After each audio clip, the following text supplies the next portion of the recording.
Hello students. आज की प्रश्नोत्तरी में हमने 15 प्रश्नों को लिया है और ये 15 प्रश्न एक ही टॉपिक से लिए गए हैं, जो कि आहार तथा पोषण संकाय के फूड एंड न्यूट्रिशन वाला जो पार्ट है, जो basic food needs of food है, यानी कि भोजन की आवश्यकता है, इस टॉपिक के संबंध में लिया गया है।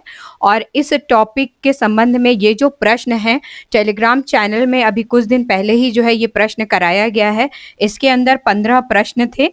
कुछ 2-3 दिन पहले जो है ये कराया गया है। 15 प्रश्न जो है इसमें शामिल किए गए थे और 15 प्रश्नों को करने के लिए प्रत्येक प्रश्न के लिए 30 सेकंड का समय दिया गया था। और इस क्विज में गृह विज्ञान विषय के एक ही यूनिट यानी कि आहार तथा पोषण से जो भोजन की आवश्यकता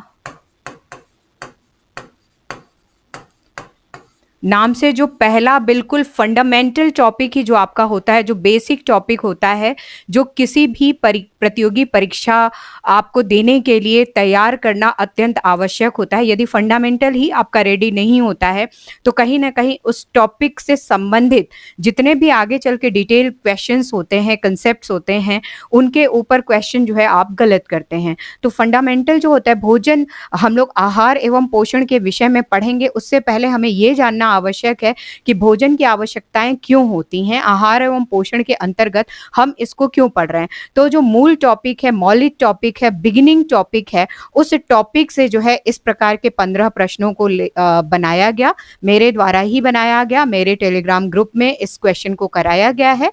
आज इसको हम पूरा का पूरा एक्सप्लेन कर लेते हैं, इसको डिटेल में जो है एक बार देख लेते हैं कि कौन से क्वेश्चन का कौन सा टॉपिक या कौन सा ऑप्शन जो है वो करेक्ट है, और जो आंसर्स इनकरेक्ट हैं उनका क्या रीजन है, क्यों वो इनकरेक्ट हैं। तो पूरा डिटेल जो है वो एक्सप्लेनेशन हम लोग देखते हैं और आरंभ करते हैं। सबसे पहले हम पहला प्रश्न लेते हैं। देखिए, पहला प्रश्न है, पोषण का अभिप्राय उस शक्तिमान प्रक्रिया से होता है।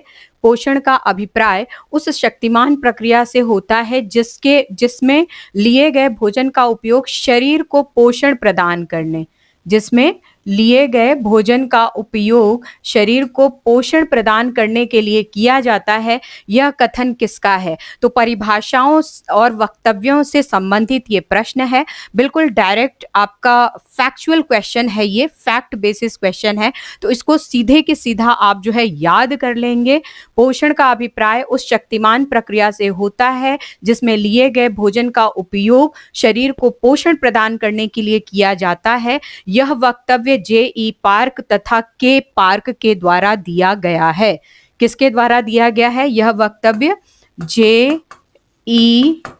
पार्क तथा के पार्क के द्वारा यह वक्तव्य दिया गया है।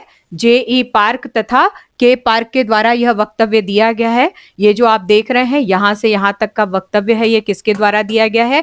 जे.ई. पार्क के द्वारा। ऑप्शन में देखते हैं, ऑप्शन में जे.ई. पार्क, तो जे.ई. पार्क अलग लिखा हुआ है, यहाँ पे के पार्क साथ में नहीं है।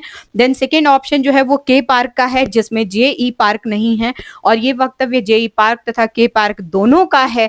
तो थर्ड ऑप्शन है उपरोक्त दोनों का। तो जी हाँ, उपरोक्त दोनों का जो है ये क्या है? करेक्ट इसका आंसर है। और आप लोगों में से जितने भी लोगों ने इस टेस्ट को दिया, इस क्विज को अटेंड किया, उसमें से 50% लोगों ने ही इस क्वेश्चन को करेक्ट किया। रिमेनिंग 50% लोगों को या तो अभी भी इस क्वेश्चन का आंसर नहीं पता है, या फिर उन्होंने नहीं पढ़ा है, या फिर उन्होंने तुक्केबाजी में किसी ने ए किया है, किसी ने बी किया है। तो आप ये ध्यान रखेंगे, पोषण का अभिप्राय उस शक्तिमान प्रक्रिया से होता है जिसमें लिए गए भोजन का उपयोग शरीर को पोषण प्रदान करने के लिए किया जाता है। यह कथन जे.ई. पार्क तथा के पार्क के द्वारा दिया गया है। दूसरे नंबर के क्वेश्चन पे आते हैं। सेकंड नंबर का क्वेश्चन, पोषण की प्रक्रिया के अनुसार जीवधारियों को कितने समूहों में विभाजित किया गया है? पोषण की प्रक्रिया के अनुसार जीवधारियों को कितने समूहों में विभाजित किया गया है? तो सबसे पहले कितने समूहों में विभाजित किया गया है, इसके ऑप्शंस को यदि हम लोग देखें तो जीवधारियों को मुख्य रूप से जो है वो 2 समूहों में विभाजित किया गया है। एक समूह को हम बोलते हैं स्वपोषी, एक समूह को हम बोलते हैं स्वपोषी जीवधारी, और दूसरा समूह होता है परपोषी जीवधारी,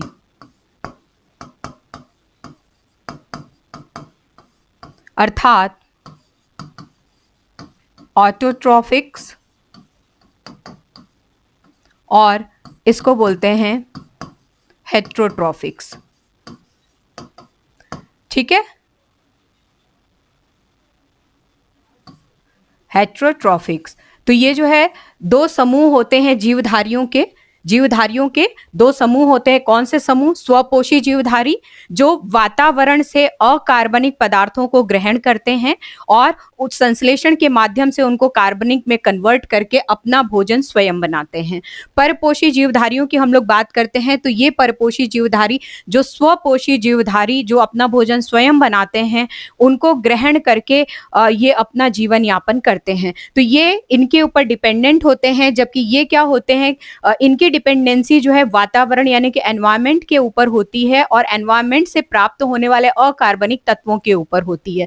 तो पोषण की प्रक्रिया के अनुसार जीवधारियों को कितने समूहों में विभाजित किया गया है? तो यहाँ पे परपोषी समूह और स्वपोषी समूह और परपोषी समूह दो समूहों में विभाजित किया गया। ऑप्शन देखते हैं। यहाँ पे पहला ऑप्शन आया है 7, तो 7 समूहों में नहीं बांटा गया है। दूसरे में 4 है, इसमें भी नहीं बांटा गया है।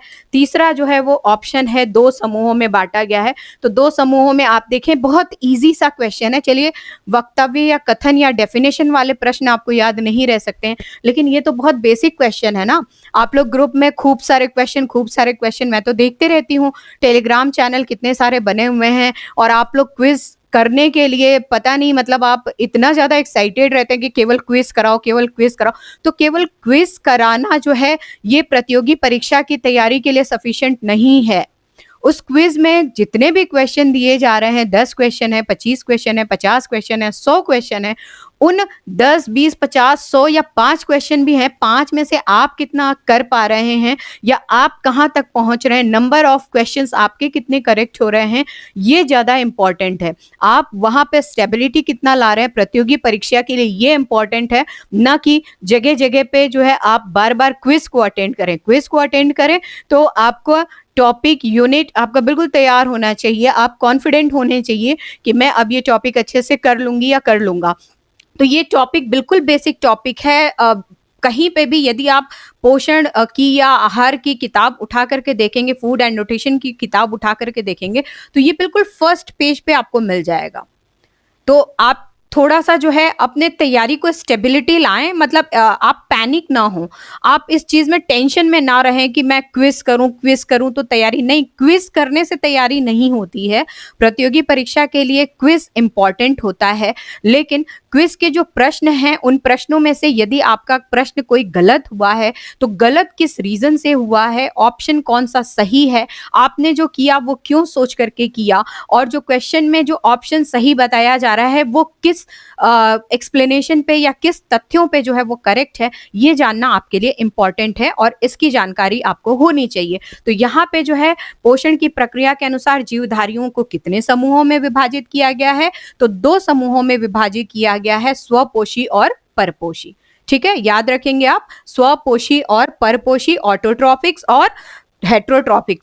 2 और टाइप्स ऑफ ऑर्गेनिजम्स जो है वो जीवधारियों के बताए गए हैं, ऑटोट्रॉफिक ऑर्गेनिज्म और हेट्रोट्रॉफिक ऑर्गेनिज्म। नेक्स्ट देखिए, तीसरे प्रश्न पे हम लोग आते हैं। तीसरा प्रश्न है, पर्णहरिम यानी कि क्लोरोफिल पाया जाता है। पर्णहरिम किस में पाया जाता है या कहाँ पाया जाता है? ऑप्शन है हमारे पास स्वपोषी जीवधारियों में, दूसरा है परपोषी जीवधारियों में, तीसरा है उपरोक्त दोनों में, और चौथा है इनमें से किसी में नहीं। तो अभी प्रीवियस यानी कि पहले वाले क्वेश्चन में ही जो है हम लोगों ने देखा था कि जीवधारी 2 प्रकार के हैं, एक स्वपोषी और एक परपोषी, यानी कि जिसे हम विषमपोषी भी कहते हैं। तो जो स्वपोषी जीवधारी होते हैं वो वातावरण से अकार्बनिक तत्वों को ले करके उनके साथ क्रियाएं करके अपना भोजन स्वयं बनाते हैं, और इसका सबसे बड़ा उदाहरण क्या है? पेड़ पौधे।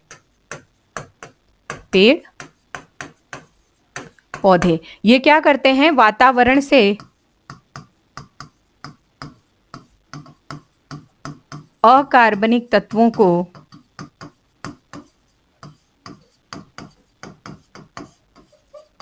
ग्रहण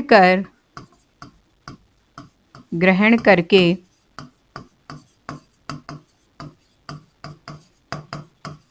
संश्लेषित कर अपना भोजन स्वयं बनाते हैं, क्योंकि ये क्या है, स्वपोषी है। यदि एग्जाम्पल की हम लोग बात करें, मान लीजिए ये एक प्लांट का रूट है, ठीक है,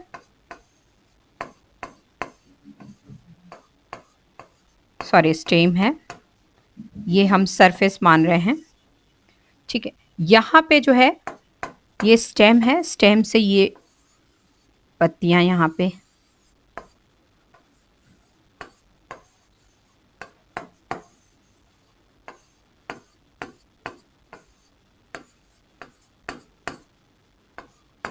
ठीक है। अब यहाँ पे नीचे की तरफ यदि हम लोग देखें तो यहाँ पे स्टेम होता है, इसका रूट होता है, ये है इस तरीके से। तो जो स्वपोषी हम लोग जीवधारियों की बात कर रहे हैं, स्वपोषी जीवधारी क्या करते हैं, यहाँ पे जो है हम यदि देखें तो ये सूरज है,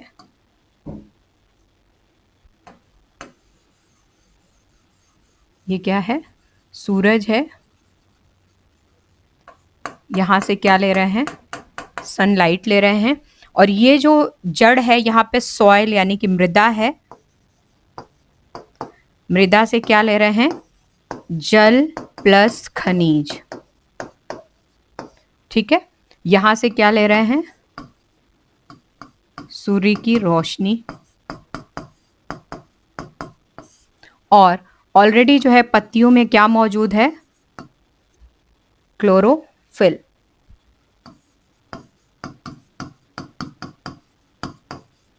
तो इन सबके साथ क्रिया करके, यानी कि वातावरण से जो अकार्बनिक तत्व ये ले रहे हैं, सूर्य की रोशनी ले रहे हैं, जल ले रहे हैं, खनिज ले रहे हैं, क्लोरोफिल अपने स्वयं के अंदर, पत्तियों के अंदर जो है वो मौजूद है, उसका प्रयोग कर रहे हैं। इन सबके साथ क्या कर रहे हैं, ये क्रियाएं करके अपना भोजन स्वयं निर्मित कर रहे हैं, यानी कि अपने पोषण की प्रक्रिया को स्वयं कंटिन्यू कर रहे हैं, अपना पोषण ये स्वयं कर रहे हैं। तो इन्हें हम क्या कह रहे हैं, स्वपोषी। इन्हें हम क्या कह रहे हैं, स्वपोषी। क्यों? क्योंकि अपना भोजन ये खुद बना रहे हैं। तो यहाँ पे प्रश्न में पूछा गया है कि पर्णहरिम पाया जाता है, यानी कि क्लोरोफिल पाया जाता है। बहुत सारे लोगों ने जो है वो परपोषी जीवधारियों में भी ये लिखा है, दोनों में भी जो है ऑप्शन टिक किया है। तो स्वपोषी जो जीवधारी है अपना स्वयं का भोजन बनाते हैं, और पर्णहरिम जो है, क्लोरोफिल जो है उनमें ही पाया जाता है, जिसमें पेड़ पौधों को हम लोग यहाँ पे जो है वो रख रहे हैं। पेड़ पौधों को यदि आप देखेंगे तो उनमें क्लोरोफिल जो है वो पाया जाता है। तो इस प्रश्न के यदि उत्तर को हम लोग टिक करने का प्रयास करें, कौन सा प्रश्न कौन सा उत्तर हम लोग इसमें मानेंगे, तो पर्णहरिम पाया जाता है किसमें, स्वपोषी जीवधारियों में। इस प्रश्न का जो है ये ऑप्शन क्या होगा, करेक्ट होगा। नेक्स्ट हम आते हैं अगले प्रश्न पे। अगला प्रश्न है चौथा प्रश्न, मानव के लिए पोषण कितने प्रकार के होते हैं। जो मानव पोषण प्राप्त करता है वो पोषण कितने प्रकार के होते हैं। तो यहाँ पे पूछा जा रहा है पोषण कितने प्रकार का होता है, पोषण के प्रकार पूछे जा रहे हैं। तो पोषण के प्रकार की यदि हम लोग बात करते हैं तो पोषण मुख्यतः 3 प्रकार का होता है।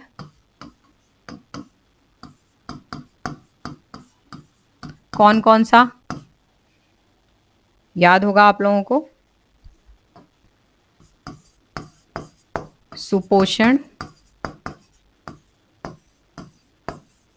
कुपोषण और अपर्याप्त पोषण।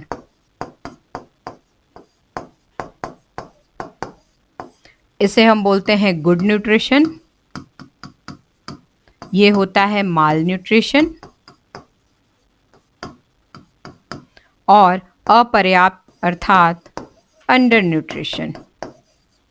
तो ये 3 प्रकार के जो है वो क्या होते हैं, पोषण होते हैं, जो मानव ग्रहण करता है या मानव के द्वारा ग्रहण किया जाता है। प्रश्न है मानव के लिए पोषण कितने प्रकार के होते हैं। तो पोषण के प्रकार की बात करें तो 3 प्रकार जो है हमने यहाँ पे देख लिए। तो ऑप्शन में हमारे पास दिया हुआ है 2, 3, 4 और 5। तो 3 प्रकार के पोषण के प्रकार हमने यहाँ पे देख लिया। तो कितने होते हैं, यहाँ पे आप देखें कितने होंगे, ये 3 होंगे। ऑप्शन जो बी है या सेकंड है, ये क्या होगा, करेक्ट होगा। और आप लोग देखिए इतने बेसिक क्वेश्चन का आंसर जो है 41% लोगों ने ही करेक्ट किया है, अर्थात अप्रॉक्स 60% प्रतियोगी अभी भी जो है इतने छोटे लेवल के फैक्चुअल क्वेश्चंस को नहीं समझ पा रहे हैं, या तो आपकी तैयारी का लेवल जो है वो प्रतियोगी परीक्षा के हिसाब से अभी तक नहीं पहुंचा है, या फिर जो पुस्तकें, जो नोट्स आप पढ़ रहे हैं उनमें इस तरीके के जो है बेसिक क्वेश्चंस आपको नहीं ढंग से कराए जा रहे हैं, या फिर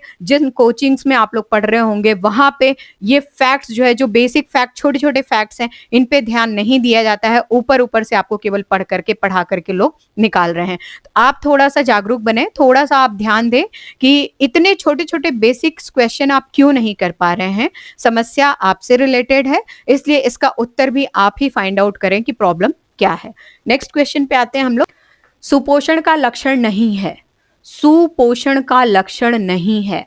जो पोषण के प्रकार हम लोग देख रहे थे, उनमें जो सबसे पहले प्रकार का पोषण है उसे हम लोग सुपोषण कहते हैं। सुपोषण से तात्पर्य कि व्यक्ति के लिए जो निर्धारित पोषक तत्वों की मात्रा पहले से ही जो है वो निर्धारित है, संतुलित भोजन की या पोषक तत्वों की जो मात्रा है वो पहले से निर्धारित है। जब वो निर्धारित पोषक तत्व मानव द्वारा ग्रहण किया जाता है या व्यक्ति द्वारा ग्रहण किया जाता है तो उसे हम क्या कहते हैं, सुपोषण कहते हैं। तो सुपोषण का लक्षण नहीं है। सबसे पहले ऑप्शन पे आते हैं, त्वचा का चमकीलापन तथा स्वस्थ होना।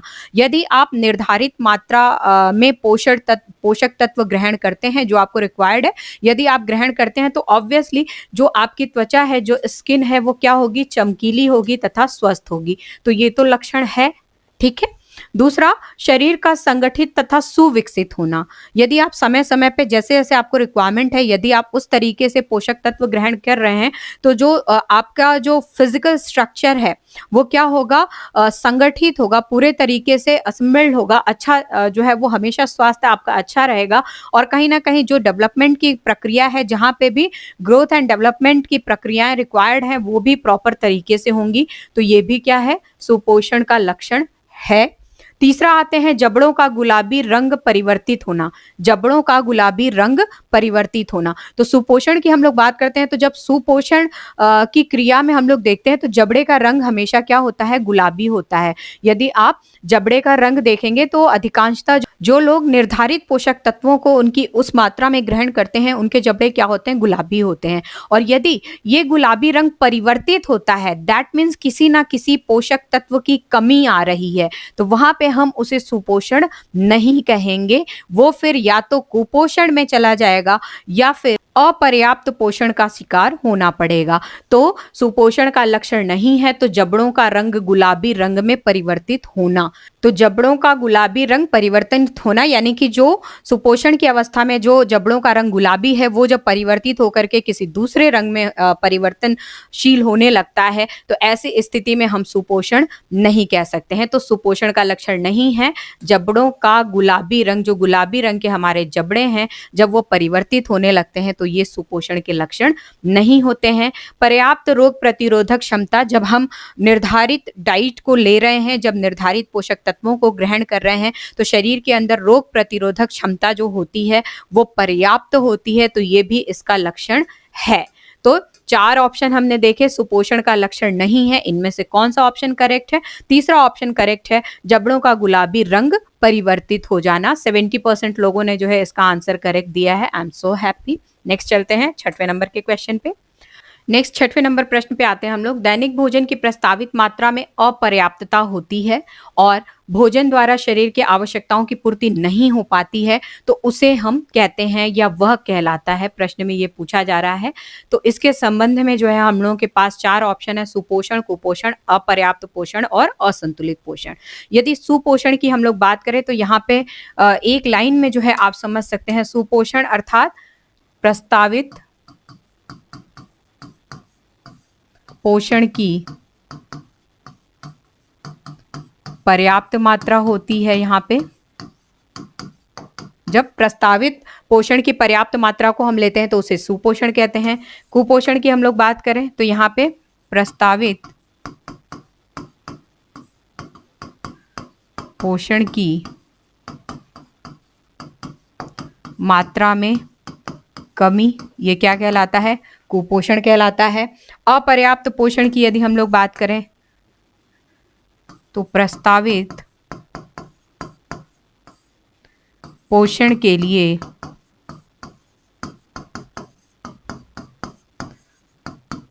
भोजन की न्यूनता, और लास्ट हम लोग असंतुलित पोषण की यदि बात करते हैं तो बेसिकली असंतुलित जो पोषण है ये कुपोषण का ही भाग होता है। कुपोषण को हम लोग बेसिकली 3 भागों में विभाजित करते हैं, तो इन 3 भागों में जो है असंतुलित पोषण जो है वो इसका एक भाग होता है। तो असंतुलित पोषण में क्या होता है, प्रस्तावित पोषण की मात्रा में किसी तत्व की कमी।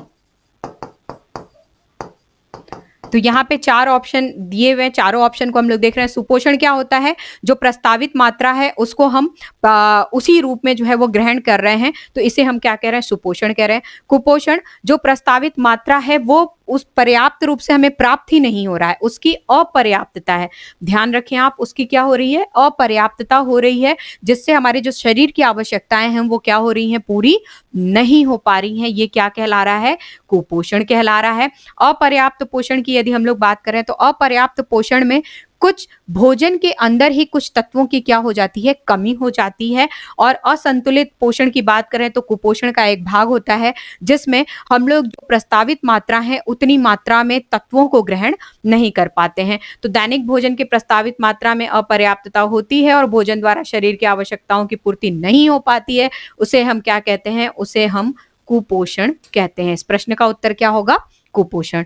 नेक्स्ट अगले प्रश्न में आते हैं, कुपोषण की कितनी स्थितियां होती हैं। तो कुपोषण की जो है वो यदि आप देखें तो 3 स्थितियां होती हैं। 59% स्टूडेंट्स ने जो है इसका करेक्ट आंसर दिया है। 3 स्थितियां कौन कौन सी होती हैं, इसकी 3 स्थितियां होती हैं, अल्प पोषण, अल्प पोषण, अति पोषण और असंतुलित पोषण।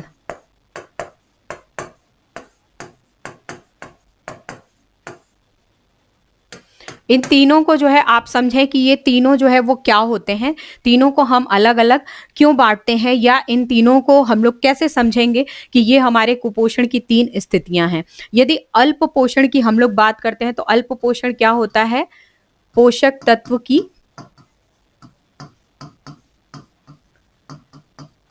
कमी, जो निर्धारित पोषक तत्व, यहां पे मान लीजिए आप निर्धारित, जो निर्धारित है पोषक तत्व, उसमें यदि किसी पोषक तत्व की कमी होती है तो उसे हम क्या कहते हैं, अल्प पोषण कहते हैं। अति पोषण की बात करते हैं तो निर्धारित पोषक तत्व में, निर्धारित पोषक तत्व में अधिकता, यानी कि जितना निर्धारित किया गया है उनसे यदि थोड़ा अधिक हम लोग लेते हैं तो ये अति पोषण कहलाता है। और असंतुलित पोषण की यदि हम लोग बात करें तो ये होता है निर्धारित पोषक तत्वों के लिए, निर्धारित पोषक तत्वों के लिए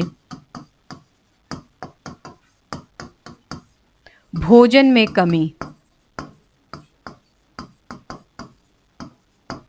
तो ये 3 चीजें आप समझें, जो अल्प पोषण है, जो पोषक तत्व निर्धारित किए गए हैं, जब उनमें से हम कुछ कम कर रहे हैं तो वो अल्प पोषण कहला रहा है। अति पोषण अर्थात निर्धारित जो पोषक तत्व हैं जब उनसे हम अधिक ले रहे हैं तो वो अति पोषण कहला रहा है। और असंतुलित पोषण का मतलब होता है कि जो आपके लिए भोजन, जो डाइट चार्ट निर्धारित किया गया है, उसके जो मेन्यू के जो पार्ट्स हैं या जो आपको भोजन करना है उनमें कुछ यदि मिसिंग होता है, जब आप ग्रहण ही नहीं कर रहे हैं, यानी कि वो तत्व जो है भोजन के द्वारा ही आपको नहीं प्राप्त हो रहा है, तो उसे असंतुलित पोषण कहा जाता है। तो इस प्रकार से कुपोषण की कितनी स्थितियां हैं, तो कुपोषण की 3 स्थितियां होती हैं, अल्प पोषण, अति पोषण और असंतुलित पोषण। याद रखेंगे आप। नेक्स्ट 8वें प्रश्न पे आते हैं, भोजन में एक या उससे अधिक तत्वों की अधिकता कुपोषण की कौन सी स्थिति होती है। अभी पिछले ही प्रश्न में हम लोगों ने इसको पढ़ा है, तो होप आप लोग इससे कनेक्ट हो जाएंगे। भोजन में एक या उससे अधिक एक या उससे अधिक तत्वों की जो है अधिकता कुपोषण की कौन-सी स्थिति होती है? तो जी हाँ, ये जो अधिकता है ये कुपोषण की अतिपोषण वाली स्थिति होती है। कौन-सी स्थिति होती है? अतिपोषण वाली स्थिति होती है, जिसमें जो हम लोग हमारे लिए जो पोषक तत्व निर्धारित किए गए हैं, उन निर्धारित आवश्यकताओं से हम क्या करते हैं, कुछ तत्व जो है वो अधिक ग्रहण करते हैं, तो हम इस प्रकार के जो है अतिपोषण के शिकार होते हैं और ये अतिपोषण कुपोषण का एक भाग होता है। नेक्स्ट आइए अगले प्रश्न पे। कुपोषण का कारण है। कुपोषण का कारण है, यहाँ पे गरीबी, निद्रा, उचित भोजन, पर्याप्त ज्ञान। कई ऑप्शंस दिए गए हैं, लेकिन बहुत अच्छी बात है यदि आपने समझ के किया है तो भी अच्छी बात है, यदि आपने तुक्के में किया तो भी अच्छी बात है। जो करेक्ट आंसर है वो क्या होगा? गरीबी है। क्योंकि नींद यदि हमें आती है तो निद्रा जो है सुपोषण का लक्षण है। निद्रा क्या है? सुपोषण का लक्षण है। यदि हम अच्छी डाइट लेते हैं, जो प्रस्तावित मात्राएं हैं हमारे शरीर के लिए, यदि हम उतना ग्रहण करते हैं तो हम सुपोषित व्यक्ति के रूप में जाने जाते हैं। उचित पोषण की यदि हम लोग बात करते हैं तो ये भी कहीं ना कहीं हमारे शरीर के लिए अच्छा जो है वो पोषण है, जिसमें हमें नींद अच्छी आती है। पर्याप्त ज्ञान, यदि ज्ञान हमारे पास है, पूरे तरीके से नॉलेजेबल है, तो हमें पता होता है, यदि नॉलेज हमारे पास है तो हम अपने शरीर की आवश्यकताओं के अनुसार डाइट लेते हैं। डाइट में हम लोग कोशिश करते हैं कि जो न्यूट्रिएंट्स पार्ट्स हैं, जो हमारे शरीर के लिए आवश्यक हैं, जितने भी पोषक तत्व रिक्वायर्ड हैं, हम अपने भोजन में उन पोषक तत्वों को सम्मिलित करते हैं और सम्मिलित करके अपने प्रतिदिन के जो दिनचर्या है, जिसमें हम भोजन को प्रयोग में ले रहे हैं, हम प्रयास करते हैं कि हम अपने शरीर की आवश्यकता के अनुसार पोषक तत्वों को ग्रहण करें। तो ये तभी हो पाता है जब हमें अपने शरीर का, अपने क्रियाशीलता का और जिस भी तरीके की हमारी लाइफस्टाइल है, हम वर्किंग हैं, हम एजुकेशन के फील्ड में, हम मानसिक कार्य कर रहे हैं, हम शारीरिक कार्य कर रहे हैं, कोई बच्चा है, कोई बूढ़ा है, कोई छोटा है, कोई वयस्क है, जिस प्रकार से लोगों का ग्रोथ एंड डेवलपमेंट होता है, वृद्धि और विकास होता है, ठीक उसी तरीके से जो है उनको पोषक तत्वों की आवश्यकता होती है। तो ये पोषक तत्वों की आवश्यकताओं की पूर्ति तभी की जा सकती है जब हमें उस पर्टिकुलर एंगल का पूरी के पूरे तरीके से ज्ञान हो। तो ज्ञान से जो है हम क्या करते हैं, सुपोषण जो है वो प्राप्त करते हैं, कुपोषण की प्राप्ति नहीं होती है। तो कुपोषण का कारण जो है निद्रा, उचित भोजन, पर्याप्त ज्ञान नहीं होता है, ये सुपोषण के लिए लाभदायक है। जबकि गरीबी जो है, जो लोग गरीब हैं, जो लोग जानते हैं कि हमें इतना भोजन करना है लेकिन भोजन ही अवेलेबल नहीं है, तो बच्चे हैं, जो गरीब बच्चे हैं, उनके शरीर के विकास के लिए जो पोषक तत्व चाहिए, विटामिन्स, प्रोटीन, वो जब भोजन ही उनको प्रॉपर प्राप्त नहीं हो पा रहा है तो पोषक तत्व कहाँ से प्राप्त होंगे? तो कुपोषण का कहीं ना कहीं कारण जो है वो गरीबी होता है। नेक्स्ट अगले प्रश्न पे आते हैं।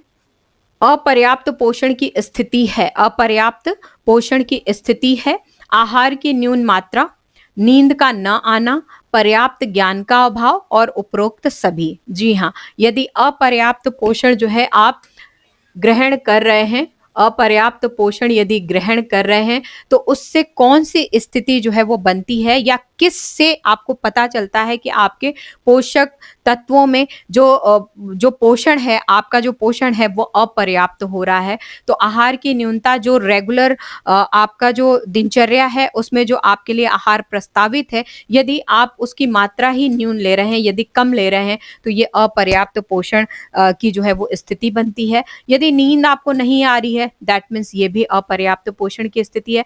पर्याप्त ज्ञान का आपके पास अभाव है, ये भी अपर्याप्त पोषण की स्थिति है। तो यहाँ पे ऑप्शन जो है उपरोक्त सभी ये क्या है, इस क्वेश्चन के लिए करेक्ट है। अपर्याप्त पोषण की स्थिति है आहार की न्यून मात्रा, नींद का न आना और पर्याप्त ज्ञान का अभाव। नेक्स्ट अगले प्रश्न पे चलते हैं। दीर्घ पोषक तत्व समूह में कौन सा तत्व शामिल नहीं है? दीर्घ पोषक तत्व समूह में कौन सा तत्व शामिल नहीं है? ऑप्शन है हमारे पास लिपिड्स, प्रोटीन, खनिज तत्व और कार्बोहाइड्रेट। यहाँ पे मेंशन किया गया है दीर्घ पोषक तत्व समूह। तो जब दीर्घ पोषक तत्व समूह आप यहाँ पे देख रहे हैं, इसका मतलब यहाँ पे पोषक तत्वों के समूह की बात हो रही है। पोषक तत्व के समूह की जो है वो बात हो रही है। और पोषक तत्व के समूह को यदि हम लोग देखें तो इन्हें दो भागों में विभाजित किया जाता है। कौन से भाग? दीर्घ पोषक तत्व समूह और दूसरा होता है लघु पोषक तत्व समूह। दो समूहों में जो है हम क्या कर रहे हैं, पोषक तत्वों को विभाजित कर रहे हैं या बांट रहे हैं। अब इन दोनों समूहों में सेपरेटली यदि देखें तो कौन कौन से पोषक तत्व शामिल हैं, तो दीर्घ पोषक तत्वों के अंतर्गत 3 पोषक तत्वों को शामिल किया जाता है, कार्बोहाइड्रेट, लिपिड्स और प्रोटीन। जबकि लघु पोषक तत्व समूह में 2 तत्वों को रखा जाता है, लवण एवं विटामिन। 2 पोषक तत्वों को रखा जाता है, लवण एवं विटामिन। तो दीर्घकालीन पोषक तत्व समूह में कौन सा तत्व शामिल नहीं है? हमने पोषक तत्वों के समूहों को देखा, कितने समूह हैं? 2 समूह हैं, दीर्घ पोषक तत्व समूह और लघु पोषक तत्व समूह। दीर्घ पोषक तत्वों के समूहों में यदि हम लोग देखते हैं तो पहले नंबर पे कार्बोहाइड्रेट है, देन लिपिड्स है और प्रोटीन है, यानी कि 3 पोषक तत्वों को हम लोगों ने दीर्घ पोषक तत्व समूह में रखा। लघु के अंदर हमने लवण को रखा और विटामिन को रखा। प्रश्न पूछा जा रहा है कौन सा तत्व शामिल नहीं है, तो यहाँ पे आप देखें दीर्घ में लिपिड्स की यदि हम लोग बात करते हैं तो ये शामिल है, यहाँ देखें आप शामिल हैं। प्रोटीन की यदि हम लोग बात करते हैं तो प्रोटीन भी जो है इसके अंदर शामिल है, जी हाँ। खनिज तत्व की यदि बात करते हैं तो खनिज तत्व जो है इसके अंदर शामिल नहीं है, ये लघु पोषक तत्व का भाग होता है। यह लघु पोषक तत्व समूह का क्या है, भाग है, ये शामिल नहीं है। कार्बोहाइड्रेट की बात करें तो ये भी दीर्घ पोषक तत्व समूह में शामिल होता है। तो प्रश्न है दीर्घ पोषक तत्व समूह में कौन सा तत्व शामिल नहीं है, तो जी हाँ, ये खनिज जो है ये इसमें शामिल नहीं होता है। नेक्स्ट अगले प्रश्न पे चलते हैं। पोषक पदार्थ के विभाजन में अकार्बनिक पदार्थ हैं। जब पोषक पदार्थों का हम विभाजन करते हैं तो उस विभाजन के समय अकार्बनिक पदार्थ के रूप में कौन सा तत्व होता है? यहाँ पे इस प्रश्न को समझने के लिए पोषक तत्वों के पदार्थों के विभाजन को समझने के लिए भी हम लोग जो है यहाँ पे तथ्यों को समझे। तो पोषक पदार्थों का विभाजन 2 भागों में किया जाता है, 2 भागों में किया जाता है। पोषक पदार्थों का विभाजन 2 भागों में किया जाता है। यहाँ पे अकार्बनिक पदार्थ और दूसरा है कार्बनिक पदार्थ।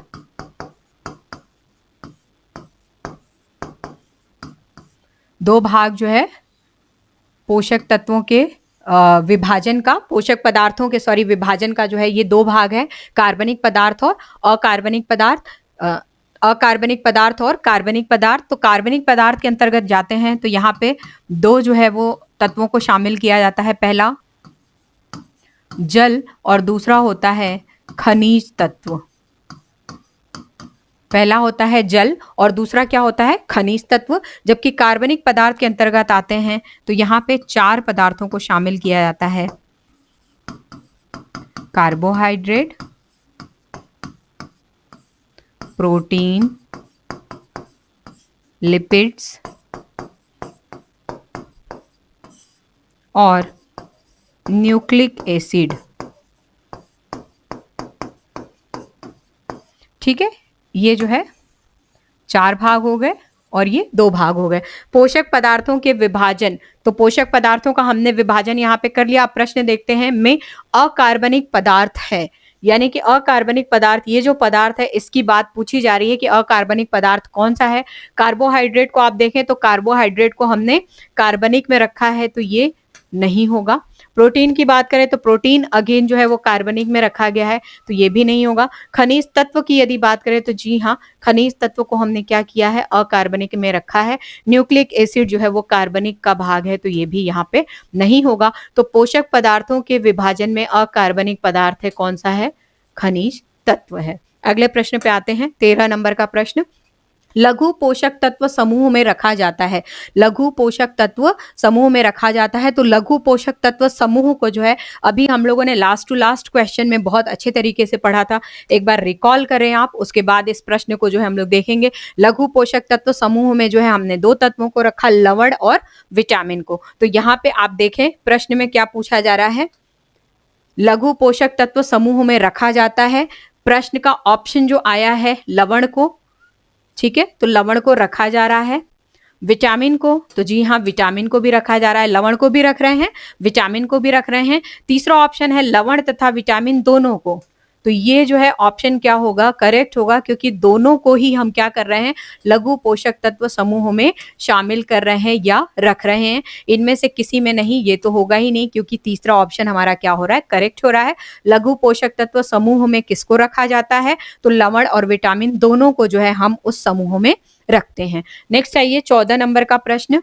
मानव शरीर की विभिन्न क्रियाओं की उपयोगिताओं के आधार पर पोषक पदार्थों को कितने समूहों में विभाजित किया जाता है। यहाँ पे ध्यान रखेंगे, विभिन्न क्रियाओं की उपयोगिताओं के आधार पर, मानव शरीर की विभिन्न क्रियाओं की उपयोगिताओं के आधार पर पोषक पदार्थों को हम कितने भागों में या कितने समूहों में विभाजित करते हैं। तो इनको भी जो है हम लोग सेपरेटली समझने का प्रयास करते हैं। इन आधारों पे हम पोषक तत्वों को, जो पोषक पदार्थ हैं, उनको 4 भागों में विभाजित करते हैं। इन आधारों पर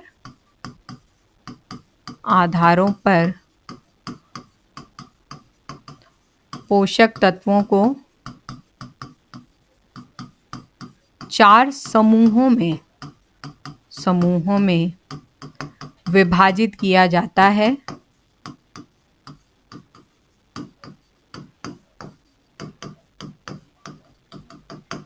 नंबर 1, ऊर्जा उत्पादक पदार्थ। दूसरा, शरीर निर्माणक पदार्थ।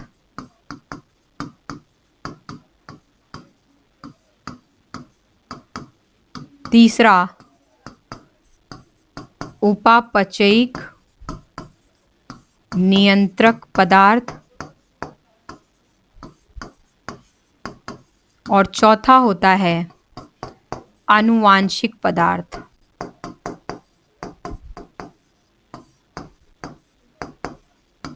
तो ये 4 समूहों में जो है वो क्या किया गया है, इनको विभाजित किया गया है पोषक तत्वों को। मानव शरीर की विभिन्न क्रियाओं की उपयोगिताओं के आधार पर पोषक पदार्थों को हम 4 समूहों में विभाजित करते हैं। कितने में, 4 समूहों में विभाजित करते हैं। 4 समूहों में विभाजित करते हैं। याद रखेंगे कौन कौन से हैं चारों समूह। ऊर्जा उत्पादक पदार्थ, जिनसे हमारे शरीर को ऊर्जा प्राप्त होती है। शरीर निर्माणक पदार्थ, जिनसे हमारे जो शरीर की कोशिकाएं हैं, यदि टूट फूट हो रही है तो उनकी मरम्मत होती है। और शरीर के वृद्धि विकास के परिप्रेक्ष्य में नवीन कोशिकाओं का निर्माण भी होता रहता है। उपापचयिक नियंत्रक पदार्थ, जो हम भोजन ग्रहण करते हैं, उनके पूरे पाचन, अवशोषण, इन सारी क्रियाओं को जो है ये नियंत्रित करता है। और आनुवांशिक पदार्थ यानी कि हेरिडिटिकल जितने भी हमारी गुण हैं, उन गुणों में किस प्रकार से हमारे विकास की प्रक्रियाएं सुनिश्चित होती हैं, ये पदार्थ उनको जो है सुनिश्चित करते हैं। तो ये 4 समूहों में जो है इन पदार्थों को विभाजित किया गया है। तो पदार्थों को कितने समूहों में विभाजित किया जाता है, मूलतः प्रश्न ही हमारा यही पूछा गया है कि पदार्थों को कितने समूहों में विभाजित किया गया है। तो 4 समूह, यहाँ सी ऑप्शन जो है हमारा क्या होगा, करेक्ट होगा, क्योंकि 4 समूहों में ही जो है इस प्रकार की उपयोगिताओं के आधार पर हमने पोषक तत्वों को बांटा है। चारों समूहों के नाम आपके यहाँ पे इंगित हो गए हैं, आपको भूलना नहीं चाहिए। नेक्स्ट आते हैं लास्ट प्रश्न इस प्रश्नोत्तरी का। आनुवांशिक पदार्थ यानी कि हेरिडिटरी मटेरियल्स समूहों में कौन से पोषक पदार्थ को शामिल नहीं किया जाता है। हमने जो फूड ग्रुप्स हमने जो न्यूट्रिशन के ग्रुप्स बनाए थे, उन ग्रुप्स के अंदर जो चौथा ग्रुप बनाया हमने आनुवांशिक पदार्थ नाम से जो है वो बनाया। अभी पिछले प्रश्न में ही आपने देखा, एक बार फिर से देखें। ये जो 4 समूह हमने बनाए हैं, इसमें ये जो चौथा समूह है ये आनुवांशिक पदार्थ के नाम से जो है ये हमने बनाया है। तो आनुवांशिक पदार्थ ये जो समूह है, इसमें कौन सा पोषक पदार्थ शामिल नहीं किया जाता है? तो आनुवांशिक पदार्थ समूह की यदि हम लोग बात करते हैं, इस समूह की यदि हम लोग बात करते हैं, तो इस समूह के अंतर्गत शामिल पोषक पदार्थ में मुख्य रूप से जो है न्यूक्लिक एसिड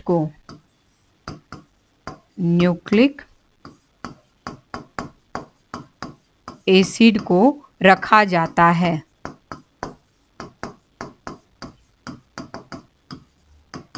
ठीक है, यदि हम लोग आनुवांशिक पदार्थ समूह की बात करें तो इस समूह में मुख्य रूप से जो है वो न्यूक्लिक एसिड को जो है वो रखा जाता है, न्यूक्लिक एसिड को शामिल किया जाता है। तो यहाँ पे क्वेश्चन पूछा जाता है समूह में कौन सा पोषक पदार्थ को शामिल किया जाता है? तो बिल्कुल सिंपल सा प्रश्न है, कार्बोहाइड्रेट एवं वसा। कार्बोहाइड्रेट एवं वसा को जो है हम लोग क्या करते हैं, जो हमारा पहला समूह था ऊर्जा उत्पादन वाला जो समूह था, हम उसमें शामिल करते हैं। न्यूक्लिक अम्ल को, जी हाँ, न्यूक्लिक अम्ल को हम क्या कर रहे हैं, हमारे इस प्रश्न के अनुसार जो है आनुवांशिक पदार्थ में शामिल कर रहे हैं। विटामिन की यदि हम लोग बात करें तो विटामिन को मेटाबॉलिक अर्थात उपापचयिक जो हमारे क्रियाएं हैं उनको नियंत्रित करने के लिए शामिल किया जाता है। खनिज तत्व एवं जल की यदि हम लोग बात करें तो खनिज तत्व एवं जल को भी जो है हम लोग उपापचयिक जो हमारी क्रियाएं हैं उनके नियंत्रण के लिए प्रयोग में लिया जाता है। तो ये हमारी मेटाबॉलिक से संबंधित हो गई। और कार्बोहाइड्रेट की बात करते हैं तो ये हमारी जो है वो शरीर की एनर्जी के संबंध में हो गई। न्यूक्लिक अम्ल की यदि बात करते हैं तो ये हेरिडिटरी मटेरियल्स के रूप में जो है प्रयोग में लिया जाता है। तो इस प्रकार से जो आज की प्रश्नोत्तरी है, आज की प्रश्नोत्तरी बेसिकली फूड एंड न्यूट्रिशन के बिल्कुल बेसिक से जो फर्स्ट चैप्टर होता है, जो पहला भाग होता है, उस भाग से हम लोगों ने लिया है। आशा करती हूँ कि ये सारे प्रश्न आपको क्लियर हो गए होंगे। नेक्स्ट ऐसे ही प्रश्नोत्तरी टेलीग्राम चैनल में हमारे डेली के डेली प्रयास है कि डेली के डेली इस तरीके की प्रश्नोत्तरी कराई जाए और उन प्रश्नोत्तरी को वहाँ पे क्विज के रूप में कराया जाएगा और यहाँ पे इस तरीके से जो है आपके सामने एक्सप्लेन किया जाएगा ताकि आपका ये चैप्टर वाइज ये टेस्ट जो है आपके तैयार होते रहे। ना सिर्फ आप टेस्ट दें बल्कि इनके टेस्ट के जो मूल कंसेप्ट्स हैं, जो चारों पार्ट्स हैं, वो चारों पार्ट्स भी आप अच्छे तरीके से समझें जिनसे परीक्षाओं में आपको ज़्यादा प्रॉब्लम नहीं हो, आप प्रश्न को आसानी से कर सकें। तो अभी जो है आज और कल जो है वस्त्र विज्ञान के संबंध में कुछ प्रश्नोत्तरी हुई थी। आज भी वस्त्र विज्ञान के परिप्रेक्ष्य में ही प्रश्नोत्तरी होगी और दोनों को कंबाइन करके अगला जो प्रश्नोत्तरी है हमारा वो वस्त्र विज्ञान के परिप्रेक्ष्य में होगा। तो आप उसको ज़रूर देखिएगा। चैनल को जितना हो सके आप लाइक करें, सब्सक्राइब करें, लोगों को शेयर करें क्योंकि गृह विज्ञान के बच्चे अधिकांशतः बच्चे इस चैनल से दूर हैं, उनको ये पता नहीं है और बताने का काम आप लोगों का ही है। आप लोग पढ़ रहे हैं, यदि आपको ये अच्छा लग रहा है, यदि तरीका अच्छा लगता है, यदि आपको समझ में आता है तो ज़रूर अपने साथ के बच्चों के साथ शेयर कीजिए, उनको भी आप ये अवसर दें कि वो भी आसानी से अपनी तैयारी कर सकें। तो मिलते हैं फिर अगली प्रश्नोत्तरी में, तब तक के लिए स्वस्थ रहिए, मस्त रहिए, जबरदस्त रहिए। Thank you.